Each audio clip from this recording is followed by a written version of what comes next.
দেরিতে হলেও মায়ের বলা প্রতিটা কথাই একদিন সত্যি হয়ে যায়। ছোটবেলায় ভাবতাম মা অতিরিক্ত ভাবছে, অকারণে ভয় পাচ্ছে, বা অনেক সময় বুঝতামই না তার কথার মানে। কিন্তু সময়ের সাথে বুঝেছি তার প্রতিটি কথার পেছনে লুকিয়েছিল অভিজ্ঞতা, নিঃস্বার্থ ভালোবাসা আর একরাশ স্নেহ। মা কখনো বই পড়ে শেখেনি জীবন, সে শিখেছে বাস্তবের কঠিন পাঠশালায়। তাই তার কথাই ছিল ভবিষ্যতের আয়না, যা তখন অস্পষ্ট লাগলেও একদিন স্পষ্ট হয়ে ধরা দেয় বাস্তবতায়। সময় এবং পরিস্থিতির কাছে মানুষ অসহায়। জীবনে কখন কি ঘটতে পারে কেউ বলতে পারে না। জীবনের ভ্রমণটা বড়ই অদ্ভুত, সবসময় শক্তিশালী। তাই কারো সাথে অমানুষের মতো আচরণ করা ঠিক না।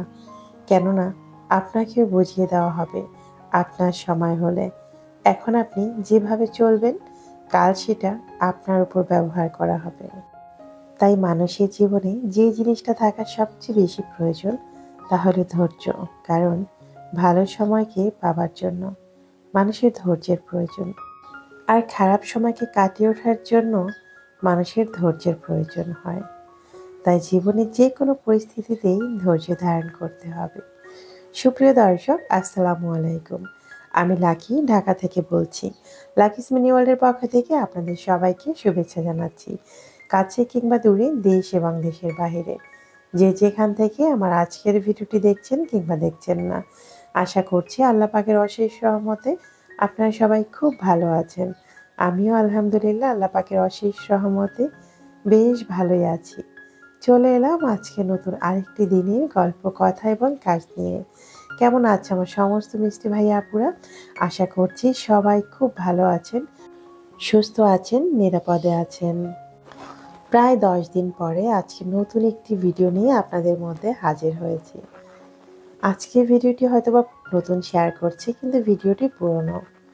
এটা হচ্ছে ঈদ ব্লগ। হ্যাঁ, ঈদ ব্লগ দিতে আপনাদের সঙ্গে অনেক দেরি হয়ে গেছে। কি করব বলেন, ঈদের তো একটা ঝামেলা রয়েছে, আর সব মিলিয়ে আসলে হয়ে ওঠেনি। তবে আপনাদের সঙ্গে শেয়ার করার জন্যই কিন্তু একটু একটু করে ফুটেজ নিয়েছিলাম, তো সেটাই আজকে শেয়ার করে দিচ্ছি। জানি অনেকটা দেরি হয়ে গেছে, তবুও কী করার, যেহেতু আপনাদেরকে উদ্দেশ্য করে কিছুটা ভিডিও নিয়েছিলাম, সেটাই শেয়ার করে দিচ্ছি। আসলে ঈদের দিনগুলোতে এত ব্যস্ত ছিলাম, তাই ইচ্ছে থাকা সত্ত্বেও আপনাদের সঙ্গে ভিডিও শেয়ার করতে পারিনি। কারণ কিছু কিছু সময় আছে যখন পরিবারকে অনেক বেশি প্রাধান্য দিতে হয়, আর ঈদকে কেন্দ্র করে বাসায় অনেক মেহমান ছিল, সে কারণেও আমি ভিডিও শেয়ার করতে পারিনি। তবে খুব আফসোস হয়েছে যে আমার আপুরা কিভাবে ঈদ কাটাচ্ছে সেটা জানা হচ্ছে না। আমিও ভিডিও শেয়ার করতে পারছি না, তাই আপনাদের কোনো খবর নিতে পারিনি। অনেক বেশি মিস করেছি আপনাদেরকে। আর তাই তো আপনাদের জন্য ঈদ ব্লগটি কিন্তু রেডি করেই রেখেছিলাম, কিন্তু ওই যে বললাম সময় স্বল্পতার কারণে আপনাদের সাথে শেয়ার করা হয়নি। তো ঈদের বেলা সকালে উঠেই আমি কিন্তু প্রথমে নাস্তা রেডি করে নিয়েছিলাম, আর একা হাতেই আমাকে মোটামুটি অনেক কাজ করতে হয়েছে। আর তার মধ্যে আমি ভীষণ অসুস্থ ছিলাম, এখনও কিন্তু অনেকটাই অসুস্থ। আর বলতে পারেন সেই কারণেও আরও বেশি আপনাদের সঙ্গে ভিডিও শেয়ার করা হয়নি। তাছাড়া বাসায় মেহমান ছিল, তাদেরকেও সময় দিতে হয়েছে। সব মিলিয়েই কিন্তু ভিডিওটা শেয়ার করতে পারিনি। তো ঈদের দিন সকালবেলা এই ছিল আমার নাস্তার আয়োজন। চিকেন ফ্রাই করেছিলাম, নুডলস, সেমাই আর হচ্ছে চটপটি করেছিলাম। তো সব কিছু রেডি করে রেখেছিলাম, কিন্তু দুঃখের বিষয় হলো সারাদিনে কিন্তু আমার কিছুই খাওয়া হয়নি। কাজের অনেক চাপ ছিল, আর তাছাড়া আমরা কিন্তু কোরবানির ঈদে প্রতি বছরই রুটি পিঠা তৈরি করি, আর সেই সাথে যার যার মতো আরও অনেক কিছু আয়োজন করি। যেহেতু আমি প্রায় আপনাদের সঙ্গে রুটি পিঠার ভিডিও শেয়ার করি, তাই কোরবানি ঈদের রুটি পিঠার ভিডিওটা আমি শেয়ার করিনি। দেন কী কী রান্না করেছি সেগুলো একটু শেয়ার করে দিচ্ছি। হয়তো সব কিছু রেসিপি আকারে শেয়ার করিনি, আর সেটা পসিবল ছিল না। ঈদের সময় একটু একটু করে ফুটেজ নিয়েছি, আর জানেনই তো ভিডিও করা অবস্থায় যদি কোনো কাজ করতে চাই, সেক্ষেত্রে কিন্তু অনেক সময় লেগে যায়, আর হাতে এতটা সময়ও ছিল না। যতটুকু ফুটেজ নিয়েছিলাম সেটা শুধুমাত্র আপনাদেরকে ভালোবাসি, সে কারণেই কষ্ট করে ফুটেজগুলো নেওয়া, যেন আপনাদের সঙ্গে কিছু একটা হলেও শেয়ার করতে পারি। তো ঈদের দিনটা আসলে সারাদিন এভাবে কাজকর্মের মধ্যেই আমার সময় পার করতে হয়েছে। যদিও এখন আর সেই দিন নেই যেটা ছোটবেলায় ছিল, যে ঈদের আনন্দ আমরা অনুভব করেছি। এখন যদিও কোনো ঈদেই সেই আনন্দটা অনুভব করিনি। বিশেষ করে যখন বাচ্চা-কাচ্চা হয়ে গেছে বা বড় হয়েছে, জীবনের একটা পর্যায়ে এসে আমাদের জীবন থেকে অনেক কিছুই কিন্তু হারিয়ে যায়। আসলে সময় আমাদেরকে বদলে দেয়। আর আমরা একটু, একটু করে বাস্তবতা বুঝি বা আমাদের ভেতরে আগের যে ফিলগুলো ছিল, সেগুলোর কিছুই কিন্তু দেখবেন কাজ করে না।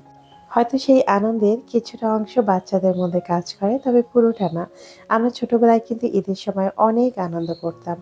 তবে এখনকার বাচ্চারা সেটা কিন্তু করে না।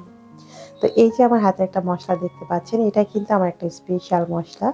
এটা আমি প্রতি বছর কোরবানির ঈদে বানিয়ে থাকি। এরপর সারা বছরই একটু, একটু থাকে। তবে শেষ হয়ে গেলে ঈদের আগে আর বানানো হয় না।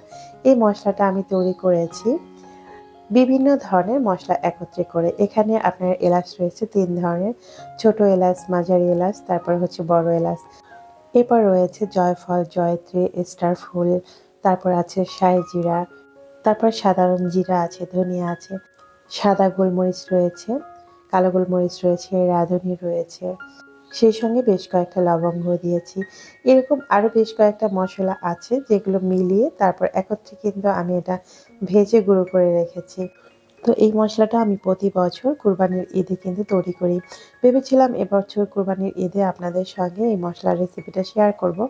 কিন্তু দুঃখের বিষয় হচ্ছে সেটা পারিনি সময় স্বল্পতার কারণে। আর মূলত কাজকর্মে অনেক ব্যস্ত ছিলাম। সেই কারণেই এই মসলার রেসিপিটা আপনাদের সঙ্গে শেয়ার করতে পারিনি। তো যাই হোক, পরবর্তীতে কখনো যদি আবার তৈরি করি তখন ইনশাআল্লাহ আপনাদের সঙ্গে শেয়ার করে দিব। তবে আজকে যতটুকু সম্ভব বলে দিয়েছি। তো আমি এখন এক চুলায় হচ্ছে মাংস বসিয়ে দিয়েছি। যেহেতু কোরবানির মাংস বলে কথা, তাই আমরা কিন্তু একত্রে অনেক মাংস রান্না করছি। তাছাড়া বাসায় কিন্তু গেস্ট রয়েছে। তো আমি এক চুলায় মাংস বসিয়ে দিয়েছি। আর এক চুলায় তো দেখেছেন ডিম ভাজি করে নিয়েছি। ডিমটা কোরমা করে নিব। আর এখন হচ্ছে রোস্টের জন্য চিকেনগুলো ভাজি করে নিব। তো আমি ১ম এ হালকা একটু লবণ দিয়ে মাখিয়ে নিচ্ছি। এরপর একটা ফ্রাই প্যান বসিয়ে দিলাম। এখন বেশ কিছু তেল দিয়ে দিয়েছি। এই তেলটার মধ্যে কিন্তু সকালবেলা আমি চিকেন ফ্রাই ভাজি করেছি। তো সেটাকে এখন ছেঁকে নিয়ে সেই তেলেই আমি চিকেনগুলোকে আবার ভাজি করে নিচ্ছি। আর আমি যখন রোস্টের মাংসটা ভাজি করি তখন কিন্তু চেষ্টা করি একটু বেশি তেল দিয়ে ভাজার জন্য। এতে করে কি হয়, রোস্টের মাংসটা খুব দ্রুত ভাজা হয়ে যায়। তা না হলে দেখবেন অল্প তেলে রোস্টের মাংস থেকে একটা পানিও বের হয়, তাছাড়া ভাজতেও অনেক সময় লেগে যায়। যেহেতু হাতে সময়ও কম, তাছাড়া সময় এবং সাশ্রয় দুটোই আমাদেরকে করতে হবে। কারণ ইদানিং এমন অবস্থা হয়েছে, আমি একটা সিলিন্ডার গ্যাস নেওয়ার সঙ্গে সঙ্গেই শেষ হয়ে যাচ্ছে। সর্বোচ্চ ১ সপ্তাহ যাচ্ছে। তারপরেই দেখবেন সিলিন্ডারটা শেষ হয়ে গেছে। কিসের জন্য এমন হচ্ছে কিছুই বুঝতে পারছি না। নরমালি আমাদের বাসায় তো খুব বেশি একটা মানুষ না। আর আহামরি যে অনেক, অনেক বেশি রান্না করি বিষয়টা তেমন না। প্রয়োজন যতটুকু ততটুকুই রান্না করছি। তারপরও কেন যে এত গ্যাসটা চলে যাচ্ছে বুঝতে পারছি না। তো যাই হোক, কথায়, কথায় কিন্তু আমি অলরেডি এক ব্যাচ টোস্ট ভাজা হয়ে গেছে।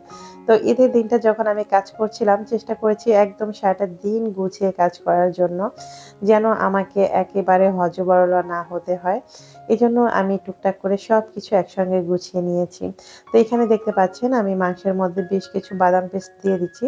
এখানে বাদাম আর হচ্ছে যে কিশমিশ একসঙ্গে করে আমি একটু বেশি করেই পেস্ট করেছি যেন আমি রোস্টের মধ্যে বা কোরমার মধ্যে দিয়ে দিতে পারি। তো আমি কিন্তু গরুর মাংসের মধ্যেও কিছুটা বাদাম পেস্ট দিয়েছি। এতে করে কি হয়, বিয়েবাড়িতে যখন মাংস রান্না হয় তখন কিন্তু এই জিনিসটা তারা এড করে। আর এই কারণে কিন্তু দেখবেন বিয়েবাড়ির মাংস খেতেও কিন্তু না অন্যরকম একটা টেস্ট আসে। আর তাছাড়া যদি আপনি মাংস রান্না করেন তার মধ্যে আপনি চেষ্টা করবেন অল্প একটু মানে সামান্য পরিমাণে একটু ডাল দিয়ে দিতে। সেক্ষেত্রে কিন্তু মাংসের টেস্ট অনেক গুণে বেড়ে যায়। তাছাড়া এর মধ্যে আরো একটা জিনিস এড করতে হবে, তাহলে একদম বিয়েবাড়ির মাংসটা হয়ে যাবে। আর সেটা হচ্ছে একদম শেষ সময় এসে সামান্য একটু ঘি এড করে দিতে হবে। আর সেই সাথে হচ্ছে আগে থেকে পেঁয়াজ বেরেস্তা করে রেখে সেটা একটু বেটে অথবা ব্লেন্ড করে নিয়ে সেটা যদি মাংসের মধ্যে এড করে দেওয়া যায় তাহলে তো কোনো কথাই নেই। এভাবে একটু রান্না করে দেখবেন, ইনশাআল্লাহ খেতে অনেক বেশি ভালো লাগবে। তো মাংসটা বসিয়ে দিয়ে অন্য চুলায় আমি হচ্ছে এখন রোস্টটা বসিয়ে দিচ্ছি। রোস্ট রান্না করার জন্য আজকে আমি আমার নতুন কড়াইটাকে নামিয়ে নিয়েছি। কড়াইটা কিন্তু অনেকদিন আগেই নিয়েছিলাম। এটা কিন্তু আপনাদের সঙ্গে শেয়ার করেছি। ভেবেছিলাম যে নতুন বাসায় আসার পরে একসঙ্গে এগুলো ব্যবহার করব। তো কড়াইটা যেহেতু বেশ বড়, এটা কিন্তু রেগুলার ইউজ করা যায় না। তাছাড়া এই কড়াইটা আমি নিয়েছিলামও যেন রোস্ট রান্না করতে পারি বা যেকোনো অকেশনে একটু রান্নার সুবিধা হয় সেই কারণে। তো রান্না করতে কিন্তু আলহামদুলিল্লাহ অনেক ভালো। এক কথায় আমার কাছে তো ভীষণ ভালো লেগেছে। তো অনেকের কাছে শুনেছি বা নিজেও যখন রান্না করছি, কিছুক্ষণ আগেও দেখেছেন হানিকমের একটা কড়াইয়ের মধ্যে আমি চিকেন ফ্রাইগুলো করেছি, রোস্ট করেছি। রোস্টের মাংসগুলো যে ভেজে নিলাম, তো সেটা কিন্তু অরিজিনাল ছিল না। যদিও আমার কাছ থেকে দামটা নিয়েছে মোটামুটি ভালোই। তো ওটা কিন্তু কড়াইটা খুব একটা ভালো ছিল না। মানে তলানিটা চুলায় দেওয়ার সাথে সাথেই মনে হয় হিট পেলে উপর দিকে ভেসে আসে। মনে হচ্ছে যেন কড়াইটা পুড়েই যাবে, এতটা পাতলা হয়ে আসে। তো জানি না কেন এমন হয়, তবে ক্লিন করার পরে একদম ঠিকঠাক হয়ে যায় আবার আগের মতো। তবে পোড়া একটা দাগ কিন্তু রয়ে গেছে। তবে এই কড়াইটার ক্ষেত্রে এটা কিন্তু সেরকম না। এটা কিন্তু অনেক হেভি। আর এটা যে অরিজিনাল সেটা এটা রান্না করে বা দেখলেই বোঝা যায়। কারণ হচ্ছে ওই যে কথায় বলে না, জিনিস যেটা ভালো দাম তার একটু বেশি। তো এটার অবস্থা তেমন। এটা কিন্তু একটা কড়াই আমি নিয়েছিলাম ৳৫,০০০ করে। তো আমি ২ টা কড়াই নিয়েছি এরকম, ২ টা নিয়েছিলাম ৳১০,০০০ দিয়ে। তো এখন বুঝলাম আসলে অরিজিনালটা অরিজিনালেই, বা সেটা রান্না করতে বা পাতিলের গুণগত মান সবকিছুই ঠিকঠাক ছিল। আর যেটা আমি একটু কম দামে নিয়েছিলাম সেগুলো নিয়েছিলাম ৳২,৫০০ করে।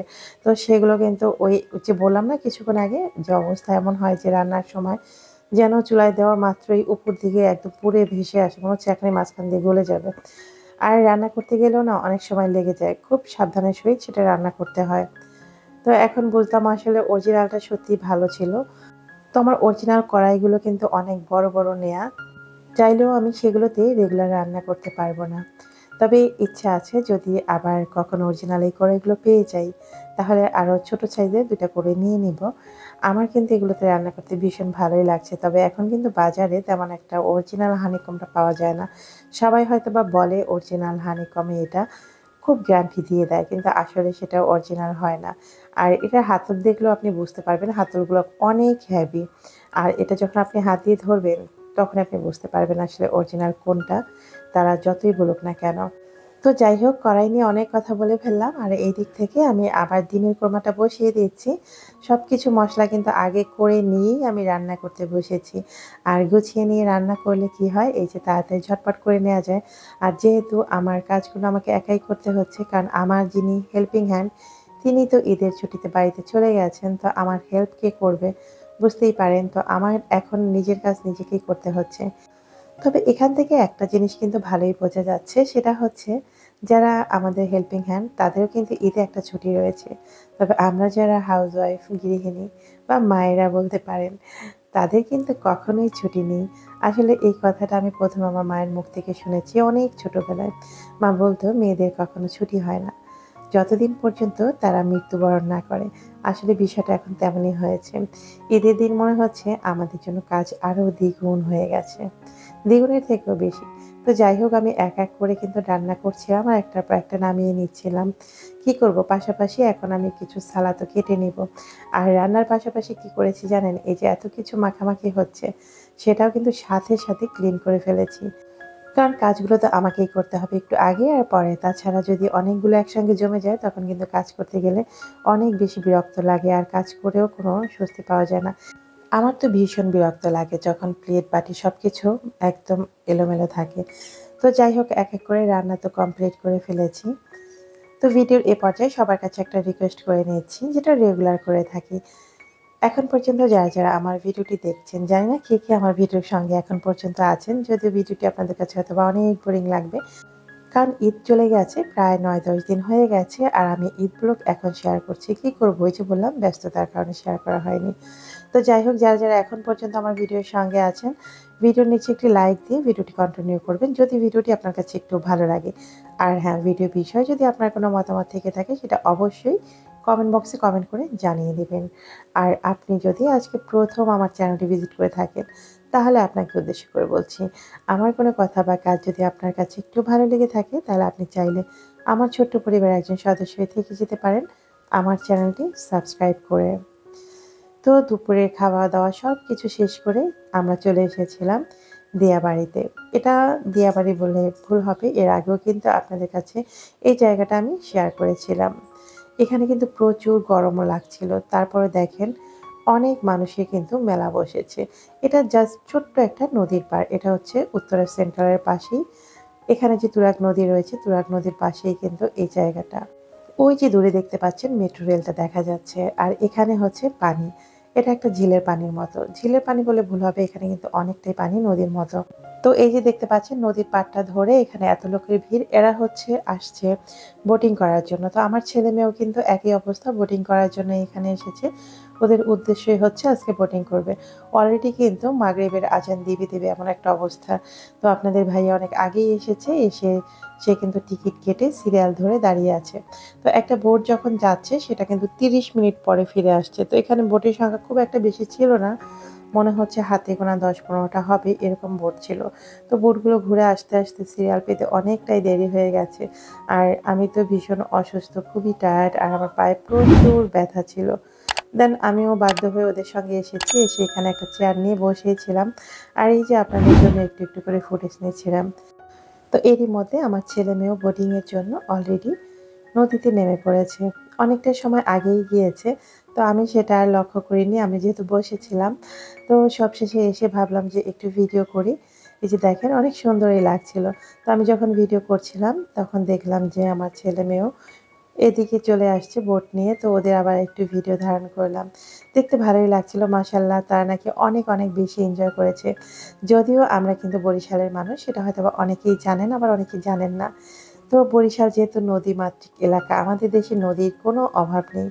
কিন্তু দুঃখের বিষয় হয়েছে আমার ছেলে-মেয়ে দুজনের একজনও কিন্তু সাঁতার জানে না। এজন্য আমার কিন্তু মাঝে, মাঝে ওদেরকে নিয়ে ভয়ও হয় যে ওরা এত বড় হয়ে গেছে, এখন পর্যন্ত সাঁতার শেখেনি। তো যাই হোক বোটিং করছিল, খুব ভালোই লাগছিল। তবে আমিও উপরে বসে সেটা দেখছিলাম আর এনজয় করছিলাম। কারণ আমার তো যাওয়ার কোনো অবস্থা ছিল না। পায়ে প্রচণ্ড ব্যথা, আর এই ধরনের বোটিং আমার পক্ষে করা সম্ভব নয়। যদি এমনি আমাদের দেশের নরমাল নৌকা হতো তাহলে হয়তোবা চিন্তা করে দেখতাম। তো তারা আবার আমার সামনে থেকে একটু অন্যদিকে চলে যাচ্ছিল। তবে খুব একটা সময় কিন্তু তারা বোটিং করতে পারেনি। সন্ধ্যার আজান দিয়ে দিয়েছিল আর আমার পায়ে প্রচুর ব্যথা করছিল। আমি বললাম যে, "চলো এবার উঠে আসো, আমরা বাসায় চলে যাব।" তো দেন এখানে বসে আবার কিছু সময় তারা কিন্তু ফুচকা খেয়েছে। বাসায় কিন্তু দেখেছেন ১ হাঁড়ি আমি চটপটি ফুচকা তৈরি করেছি। বাট তাদের বাহিরে আসলে তো কিছু না কিছু খেতে হবে। তো এরপর দিয়াবাড়ি থেকে আমরা চলে গিয়েছিলাম একটু ডিওসিস। সেখানে এসেও তারা খাওয়া-দাওয়া নিয়ে ব্যস্ত। তো ভিডিওর এ পর্যায়ে এখন বলে দিচ্ছি আমার যে লাস্ট ভিডিও ছিল, সেখানে যে ধাঁধা ছিল সেই ধাঁধার সঠিক উত্তরটি। ধাঁধাটি ছিল কোন ডাক্তার রক্ত নিয়ে রিপোর্ট দেয় না? ধাঁধার সঠিক উত্তর ছিল মশা। আর যিনি সর্বপ্রথম কমেন্ট করে সঠিক উত্তরটি জানিয়েছেন তার জিমেইল অ্যাকাউন্টের নাম হচ্ছে ময়না মম। আপু আপনাকে অসংখ্য ধন্যবাদ। আপনি সর্বপ্রথম কমেন্ট করে সঠিক উত্তরটি জানিয়েছেন। এরপর বলে দিচ্ছি আজকের পর্বের ধাঁধা। আজকের ধাঁধা হচ্ছে সে আপনার আমার সবার রান্নাঘরে থাকে। তার জন্ম সমুদ্রে। বলুন তো জিনিসটা কি? আশা করছি আমার বুদ্ধিমান ভিউয়ার্সরা খুব দ্রুতই কমেন্ট বক্সে সঠিক উত্তরটি জানিয়ে দিবেন। তো দেখতে, দেখতে আমি কিন্তু আমার আজকের ভিডিওর একদম শেষ প্রান্তে চলে এসেছি। তো এই ছিল আমার ঈদের ব্লগ। আমার ব্লগটি তো শেয়ার করে দিলাম। আপনার ঈদটি কেমন কেটেছে সেটা কিন্তু অবশ্যই কমেন্ট বক্সে জানাতে ভুল করবেন না। আজ এখানেই বিদায় নিচ্ছি। দেখা হবে আগামী পর্বে নতুন কোনো ভিডিওর সঙ্গে। ততক্ষণ আপনারা সবাই ভালো থাকবেন, সুস্থ থাকবেন। আল্লাহ হাফিজ। আসসালামু আলাইকুম।